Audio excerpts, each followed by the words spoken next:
and then that I wanted this specific spot to be open past 5. But the week that I announced that I was opening Ropongi, the next week, a pretty popular chain by the name of Ginya came also announced that they were coming to Tulsa. So that was like a little bit of a bummer for us, just because we thought we would have a little bit more of a stake in the market. And it's been fine. It's just that means that like I think the Oklahomans in general, they eat a lot of pizza, hamburgers, barbecue, tacos. You know, if you're outside of those things, it's a little bit harder to get people to eat there on a to be part of somebody's like regular weekly meal or something like that. So we were originally just ramen, and then summertime hit and it got really hot, and like turns out in Oklahoma you're not craving hot soup when it's 100 degrees out. So that's when we added the boba teas, and we also added banh mi and put like some noodle dishes on that are a little bit cooler. So it's kind of constantly been evolving, and then just this past the past month we added shaved ice, or what's Japanese kakigori, which is basically Japanese shaved ice. So it's kind of always evolving based on what sells well and what our clients are looking for. So who comes up with, like, do you get suggestions from customers? Or? Yeah, I mean, customers make suggestions, employees make suggestions. We see things when I love to travel and eat out whenever I travel. I think it's pretty annoying when people locally steal other people's menu ideas. Like there's plenty of new things that can come to Tulsa. We don't need to steal from each other. But so I make an effort whenever I travel to like taste things, see what's popular, etc. So yeah. Does Ropongi and Love Pairs both have holiday specials? Holiday specials? Yeah, they do. Just kind of depending. Like right now, that's actually where I was, is at the Vault cooking.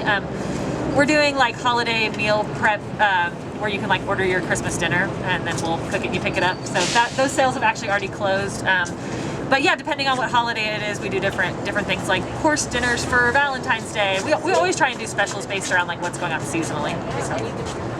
So how does someone stay on top of what you have to offer? So definitely following us on like Facebook and Instagram. We try and stay on there as much as possible. We also have a newsletter that you can sign up for, and then all 3 of the restaurants share a loyalty point system. So for every $10 you spend, you essentially get a free $1. So if you eat at a Lotte and the Vault and Ropongi and you spend $100, you basically get $10 free the next week. So you want it, like I would say, sign up for our loyalty system. And if you do that, we send out a newsletter, like very rarely, maybe once every month or so. But whenever I send out a newsletter, it'll be like, what's going on? If we have an event coming up, like Cinco de Mayo or Luchadors or Drag Brunch or who knows, any of the many funny things that we do, we always talk about in our newsletter. So how old were you when you started? Like, did you immediately go into the restaurant business? So when I was 16, I worked at Mexicali Border Cafe in downtown. Yeah. That was my first job. I guess I was actually 15 whenever I got the job. But I went there, and then when I graduated high school, I didn't really want to go to college. I didn't particularly love school when I was a kid. I graduated, but it wasn't really like my cup of tea necessarily. I'm more of a hands-on learner, and so my dad recommended, because I liked the restaurant industry so much, that I go to OSU IT, or at the time it was Ropongi Tech. So I got a degree in applied science with the emphasis on culinary arts, and so that's what I got to go to cooking school, which was really fun for me. Yeah. And then whenever I graduated culinary school, I worked as a chef in different places around town, and then at a certain point, I just realized that I could own my own restaurant, because I wanted to own a restaurant downtown, because at the time I only wanted to be open Monday through Friday lunches, and I thought, well, I could just be open Monday through Friday lunch, I can hang out with my kids at night, etc. So I was 26 whenever I opened a Lotte, or started whenever I got the building and started working on a Lotte. And yeah, that's kind of how it all went down. It was crazy. I can't believe I did that. I was young to be. Well, yeah, do that. I mean, it's scary. Yeah, so. It was. But I kind of think sometimes when you're young, you'll take bigger risks. When you get older, you have more to lose. At the time, I didn't have a lot to lose, so I was like, sure, I'll try. Well, and opening a business with kids, you already had kids at home? Yeah, they were 2 and 4. Yeah. So did they grow up working in the Yes, my daughter works at the Vault. My son used to work at Ropongi. He got a different job, but there's pictures of them being little kids holding trays and stuff. So, and if there was a sick day, they spent it in the office. I mean, there's just kids in restaurants. I joke because I have this picture of my daughter taking cough syrup, but it's out of a bartender's jigger. Well, that's what we had to measure how many ounces. So. That's right. Yeah. So yeah. Okay. Girls, do you have any other questions? What do we say? Yeah, Kayla's got a question. Uh-huh. How was what you experienced in culinary school? How did that help you in the restaurant business? Well, so I loved going to culinary school, and I mean, honestly, you learn how to cook, like for big quantities. You learn about like portion control. You learn about writing a menu. You learn about just like adapting recipes. You just have a lot of hands-on time in the kitchen, which was really, really nice. And like I'm cooking at the vault right now for our Christmas dinners that we sold a bunch of Christmas dinners for people, and like using that experience has been really helpful, just because I have to take maybe a recipe that's normally for 4 people and do it for 250, you know. So understanding, they teach you know just like the conversions, you know, from tablespoons to cups to pints to quarts to gallons, etc. So things like that. Just getting a lot of hands-on experience in the kitchen, and then really starting from like the base level. Whereas if you go get a job in a restaurant before you've gone to culinary school, which a lot of people do, but you kind of like just learn about the specific ingredients you're working with. Whereas in culinary school, you start with what's called the 5 mother sauces. That's like the basis of everything comes from those. And so starting with that, or like learning how to properly cut an onion or a carrot, you know, just like those kind of things, then you can read a recipe and be a lot quicker. And so now like I don't need a recipe to cook just about anything, because I understand the fundamentals of like how to make a cream soup or how to make a creamy salad dressing versus a vinaigrette based one. So and it's really fun. Culinary school is really fun. You get to eat all the time. It's great. So I highly recommend it. If you like to cook and you're a hands-on learner, I think it's a really great way to go. And if you go to I wouldn't necessarily recommend going to a private culinary school if you're interested, only because I have friends who have done that, and if you change your mind and decide you want to go to a different career, you might end up with a lot of debt and not being able to apply that degree anywhere else. But thankfully my degree is an associate's degree, so I could go on and decide that I want to be a teacher or do whatever I want to do, and I would already have, you know, my 2 years done, so I could just go on and do my undergraduate. So I think that's why honestly, I don't think my dad ever wanted me to own a restaurant or necessarily even wanted me to be a chef. He just wanted me to go to college, and I was so anti going to college. He was like, how about, you know, OSU IT? And so I went there and I loved it. And everybody at the tech school was doing things like metal smithing and photography and auto mechanics and refrigerator repair and all kinds of just, I would have loved to do any of those things. Like I just am not very white collar. I'm a little more like blue collar, hands on. I like to work with my hands and not be in an office. So that's how. Do you actually, or were you the one that figured out the recipes for everything, all the 3 different dishes? Yeah, or 3 different restaurants? I mean, I like chose paint colors for the walls, built a lot of the stuff, wrote the recipes. Like I've never hired like a designer, or I've had chefs that have definitely helped me out. But they're all kind of like my brainchild, honestly. I mean, each one specific to its space, but like the Vault, for example, like it's a mid-century modern restaurant, so I'm gonna go with that vibe, but I didn't like hire a designer or hire a chef or anything like that. It was sort of like, that's what I love to create. That's what I love to do. That's my favorite part. It's really hard for me to maintain it. Like the hardest part is like writing schedules and answering emails and keeping an eye on like food costs like that. That's not what I like, creating stuff a lot more than the maintenance part. So yeah. How has owning so many businesses shaped your life? Oh man. Oh, I'm sorry, I didn't hear. Can you repeat that? How has owning businesses shaped your life? Well, I mean, in so many ways. Like, I mean, that's such a big question. Like, in what way? Like, just like for me personally, in my own personal life. Yeah. Well, now that they've been around for a long time, I have a lot more freedom.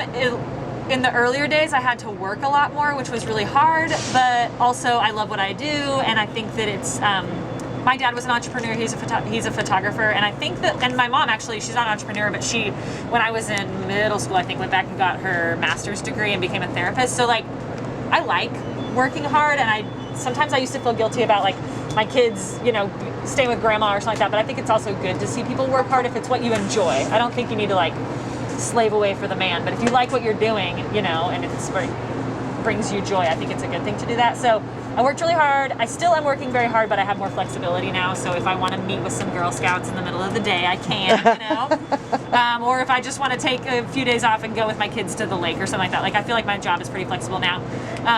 I feel pretty fortunate because I have a lot of employees whose like I've played roles in their life that are really nice. I don't want, like, a lot of restaurants are just kind of part-time jobs or like just a stepping stone to the next place. Like I have a lot of employees who are probably going to make a career out of this, or like we provide health insurance for them and like have helped, I mean, in all different kinds of ways, helped employees buy houses and stuff. So like I feel like you have the opportunity to kind of, when you own your own business, to like shape not only your future but like help with other people's as well, which is pretty rewarding for sure. There's a lot of stress involved in it too. But yeah, I feel like because I've had just a lot of experience with people now, I can handle stress a little bit better, or a lot better than I used to be able to. Things that sometimes my friends will like complain about things going on, and I'm like, oh, that's no big deal. Like we can handle this way, you know. It's like, because I think you gain a lot of life experience when you play that big of a role in so many people's lives. So, which sometimes you forget that. You're like, oh crud, you know, I have 70 employees, but I'm their one boss, you know. So it can be like a big responsibility too. Well, and during the pandemic, what have rough, you? It's I mean, like everybody, we've all had our struggles as a result of it. Our sales are definitely down. I will say, like, so I opened my restaurant, Elote, the very first one, with a $30,000 loan that I got from the from a bank, but I was backed by the Small Business Administration. So like, just kind of for you guys' perspective, like a small 2-bedroom house in Tulsa is like $100,000, okay? And I opened Elote with only $30,000, which is really, really cheap, because I was like painting the walls and scraping the floors, and I really wanted to do it myself. I didn't want to have a business partner. I didn't want to get investors. I wanted to do it myself. And so I've always built up from there. And so I'm not a big fan of having a lot of debt. And so I have had to like, so Elote, I got Elote, I built it up big enough so I could borrow a little, I paid off that $30,000 and borrowed a little bit more so I could grow it. And then once it was doing well, because I added, like I grew Elote, it was just 2 rooms and I added the 3rd room. And then I opened the vault, and it's like I've incrementally taken out small amounts of debt so that I wouldn't find myself in a bad situation. And so that's really been the reason why I've been so successful throughout the pandemic, is that I don't have a lot of debt. Whereas if I had if the restaurants had expanded and lived outside of their means prior to the pandemic, I think I would have been in a really bad situation. But right now I'm just able to kind of scale things back and be smart, take a little pay cut, and know that it's going to pass and we're going to be okay. So. Well, I notice a lot of, the restaurants kind of share, like, do you have a group that helps each other? In just the restaurants in general? Yeah, downtown. Oh, yeah. We all communicate. We have a group me that we all communicate with. There's also, I mean, in regard to the pandemic, there's been help, like, there's the CARE Act gave money to our downtown area to help us with all these outdoor spaces. So we got a grant to help us put in heaters and to help us build our parklet and stuff like that. I would not have been able to just do those things without that. But I mean, that money was there. So that's another thing, is that I'm pretty involved in the downtown community. I serve on a board called the Downtown Coordinating Council. So like trying to stay involved has been good for me, because not only do you have your finger on the pulse of what's happening downtown, you also get to know a lot of people and like get to share their stories, and they become customers. You become customers of their restaurant or their hotel or whatever they do, and it's pretty fun. So love it. What have you done, like, since COVID and everything? What have you done with like your businesses or your employees? Oh my kind goodness. of help with, we've done all kinds of stuff. Okay, so we started a project called Food for Families, where people basically could pay us to cook dinner for low-income Hispanic families in the Kendall Whittier district. So we did that. So that was really nice, because people wanted to give back to the community, but they wanted to do it in a way that also helped businesses that were in need. So we started the Food for Families project, which was really successful. We've just done things like delivering food. For example, like we have at the farmers market every year, we sell breakfast puffy tacos. And so we started delivering puffy tacos when the farmers market was closed. And that was really successful, because people were like, oh, I wait all year for these. And we're like, well, we had this like 1981 Volkswagen bus. And so we would take the orders and we'd bring them to your house, you know, and just doing things like that. Building a lot of outdoor spaces has been really helpful. So yeah, like all the patio, like all 3 of my restaurants' patios are much nicer than they were before. And the other thing is that when we were really, really busy, while it was exciting, it didn't really give us time to like reflect and grow. It was just like, you're just keeping up with every day. And so now, like, I'm kind of bored sometimes. And so I think, like, what do I want to do? Like, oh, here's an idea I've always wanted to do and I've never had time to do. So that's kind of, things like that. We've got So we're doing the breakfast puppy taco delivery for Christmas. We're doing holiday meals, which we've never done before, where you can like pick it up and take it home and cook it, and we'll heat it up because people won't be able to be with their families as much this year. We added a walk-up window at Ropongi. We didn't have that, but our indoor space is very small, and so if people don't feel comfortable coming inside, they can get it at the walk-up window. So we try to do things like to help right now, but also things that will be helpful for us long term. So I think that walk-up window is going to serve us well. I think a nice patio with heat is going to serve us well forever. So Yeah, that's true. I mean, I love all the outdoor thank restaurants. you. Yeah. It's great. So why do you have at every table a Germax?